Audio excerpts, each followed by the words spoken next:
Well, hello there, everyone. Welcome back. Today is March 1st, 2022, and boy, the energies are shifting. Um, yeah, a lot to say about that, but I will keep it to the lessons and the readings from a year of forgiveness today. It does. It feels like something's brewing, and I'm just not ready to talk about it yet.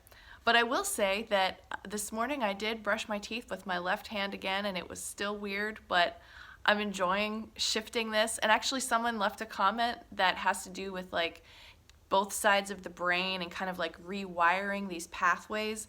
And it's funny, when I was a little girl, I was left-handed and I switched to my right hand because in my math class, my teacher was also left-handed and I couldn't see the board and I was having a hard time like keeping up. So instead of like leaning around her, I started leaning the other way and just started writing with my right hand. So that's kind of an interesting thing. I'm definitely not ambidextrous. I basically went completely to my right hand. But I say all of that to say that this journey is quite interesting, and I'm never surprised that there's a spiritual lesson in the smallest little things that we do. So today we are doing our final review lesson for review number 1. It's lesson number 60, and we're going to be reviewing lessons number 46 through 50. And once again, these are powerful lessons. 4 out of the 5 have God in the title, and the other one is just doesn't require it because it's implied. So here we go. Lesson number 60. These are our lessons for review today. The first one is, God is the love in which I forgive. God does not forgive because he has never condemned. The blameless cannot blame, and those who have accepted their innocence see nothing to forgive. Yet forgiveness is the means by which I will recognize my innocence. It is the reflection of God's love on earth. It will bring me near enough to heaven that the love of God can reach down to me and raise me up to him. Second lesson for review. God is the strength in which I trust. It is not my own strength through which I forgive. It is through the strength of God in me, which I am remembering as I forgive. As I begin to see, I recognize his reflection on earth. I forgive all things because I feel the stirring of his strength in me. And I begin to remember the love I chose to forget, but which has not forgotten me. Third lesson for review. There is nothing to fear. How safe the world will look to me when I can see it. It will not look anything like what I imagine I see now. Everyone and everything I see will lean toward me to bless me. I will recognize in everyone my dearest friend. What could there be to fear in a world that I have forgiven and that has forgiven me? That's really beautiful. What could there be to fear in a world that I have forgiven and that has forgiven me?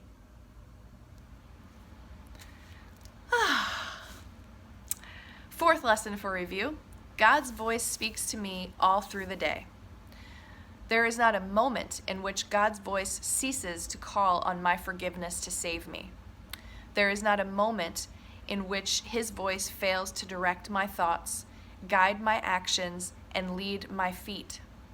I am walking steadily on toward truth. There is nowhere else I can go, because God's voice is the only voice and the only guide that has been given to his Son. And finally, I am sustained by the love of God.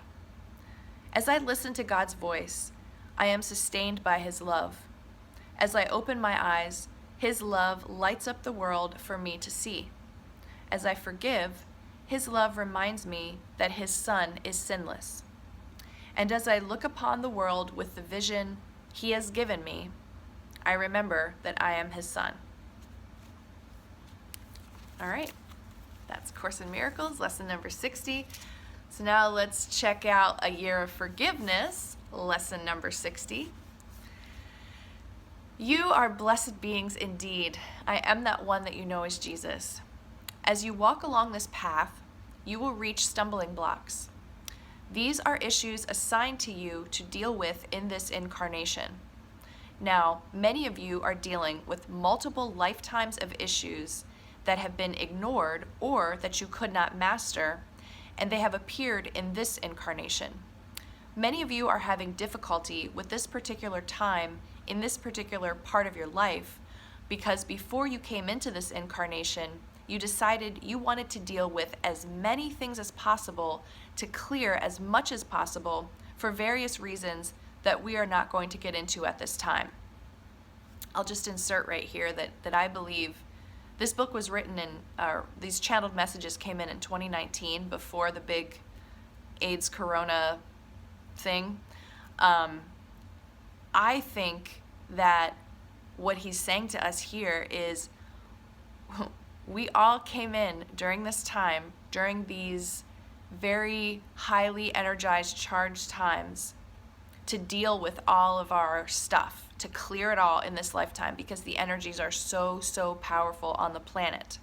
And knowing what was going to be happening the following year and how that was going to start the shift and the awakening in so many billions of people, this is the time to work on yourself and to really get serious about your spiritual practice and looking at your negative thoughts, anything that's like a low vibrational influence on your life. You take care of it now and you don't have to come back for the next 26,000 years for the next spiritual season to deal with it. But anyway, I'm sure he'll get into it more at some point. Okay, back to the reading. We want you to know that when you stumble on one of these bumps in the road, fall over, get back up, brush yourself off, and then look at the tricky thing you just fell over, we do not want you to be sad or mad at yourself. We do not want you to say, I'm a bad student of A Course in Miracles because I could not manage that particular situation with my mother, my father, my body, my food, my addictions, or my resentments. Whatever you did not manage today or yesterday, forgive yourself and say, that is why I'm here. I don't know how to handle that situation. I don't know how to do that. Why would I attack a small child for misspelling a word? Why would I attack a child for falling over when it's learning to walk? I would not do those things. So I will not do those things to myself as I learn to recognize that which is unloving in me. If it is unloving and it is in my mind, then it is not of God. It is not going to stay. Therefore, I must see it. I must trip over it to recognize that it is not loving, that it can take me down into sadness and suffering. And that means that it's not me, not the real me, not the true me that is at home with God and aligned with love. This thing that I just encountered is not actually me. I'm not going to own it in that sense. I have allowed it to live inside my consciousness and manifest in my life, but it is not the true me. So I will not beat myself up. I will not hate myself because of something I have done or a situation I was not able to handle well. I am going to look at it with forgiving eyes and say, there is that thing that I need to have a look at. It is not loving, and it does not extend love. It does not add to the world in a positive way. So it is not real in that sense. It does not belong here. It does not belong in my holy mind. Doing this will help you stop beating yourselves up when you make errors. Errors are good things because they show you where you are unstable or unable to handle something. That means you need to look at it, bring it up into the light, and offer it up for healing. Also, look where you contribute to maintaining that belief. This is your side of the street, so to speak. You bring it up to the light. You say, I'm very frightened of this thing, or I hate this thing, but I don't want that unloving concept in my mind. I'm going to ask for help and have it removed from my mind. And I'm going to look at it where I reinforce it on a daily basis. So good. That is the process you use to weaken a belief. You must see where you reinforce it, the behaviors, words, deeds, or thoughts you employ on a regular basis that keep that belief alive. Once you see it, then you can use your free will to choose other thoughts, words, and behaviors. That belief loosens the power you add to it. Then it can be lifted from your consciousness because you literally no longer want it. You stop strengthening it. I am that one that you know as Jesus, and we will see you again tomorrow. So what an excellent balance of beautiful ideas to focus your mind on today from the text of A Course in Miracles, and then an outstanding life coaching session with Jesus from a year of forgiveness. Happy March, everyone. Have a great day. Much love to all of you out there. Stay strong, stay wise, and be really loving and kind to yourself. I will talk to you again tomorrow.